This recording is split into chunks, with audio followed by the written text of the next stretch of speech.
ఇక సంధ్యా థియేటర్ ఘటన రాష్ట్ర వ్యాప్తంగా కాకారేపుతోంది. అల్లు అర్జున్ థియేటర్ కు రావద్దని పోలీసులు చెప్పినా వినకుండా వచ్చారని మండిపడ్డారు సీఎం రేవంత్ రెడ్డి. దీనిపై అల్లు అర్జున్ స్పందించారు. అనుమతి లేకుండా వెళ్లామనేది తప్పుడు ఆరోపణ అని చెప్పారు అల్లు అర్జున్. తనపై తప్పుడు ఆరోపణలు చేస్తున్నారని మండిపడ్డారు. ఏసీపీ క్లియర్గా ఇద్దరు చనిపోయినరు. మీరు ఇక్కడ కూర్చుంటే థియేటర్ బయట ఉన్న వేలాది మంది ఈ సినీ అభిమానులను మేము కంట్రోల్ చేయలేకపోతున్నాం. ల్యాండ్ ఆర్డరు శాంతి భద్రతలు చేయి దాటిపోయినాయి. మేము లాఠీ చార్జ్ చేయాల్సిన పరిస్థితి ఉంది. మీరు దయచేసి వెళ్ళిపోండి, వచ్చిండ్రు చూసిండ్రు కదా వెళ్ళిపోండి అంటే, లేదు నేను సినిమా అయిపోయే వరకు ఇట్లే కూర్చుంటానని పోలీసులతో చెప్పిండని సిటీ కమిషనర్ నాకు చెప్పడం జరిగింది అధ్యక్ష.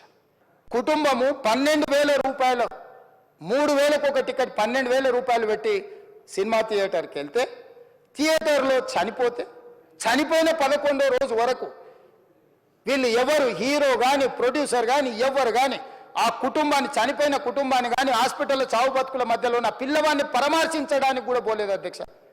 ఇది ఏ రకమైన మానవత్వం అధ్యక్ష? నాకు అర్థం కాలే. ఒక్కరోజు అతను పొయ్యి వస్తే సినీ ప్రముఖులందరూ అతని ఇంటికి వెళ్ళి అతనికి మొత్తం ఏదో కాళ్ళు చేతులు యాక్సిడెంట్లో పోయినట్టు కన్నీళ్లు గారుస్తారు. ఈ సినీ ప్రముఖులు ఒక్కరైనా హాస్పిటల్కి పోయినరా అధ్యక్ష? ప్లీజ్, నేను ఎవరిని బ్లేమ్ చేయట్లేదు. Please understand, there's a lot of misinformation, there is a lot of false allegation, wrong and miscommunication valla kuda chaala saarlu jaruguddi. So I just want to tell, I don't want to blame any department or any particular political leader or the government. In fact, government though, we are very very happy because maku theatre special prices ichcharani, we are actually very happy with them. So idi A individual ki sambandhinchina vishayam kaadu.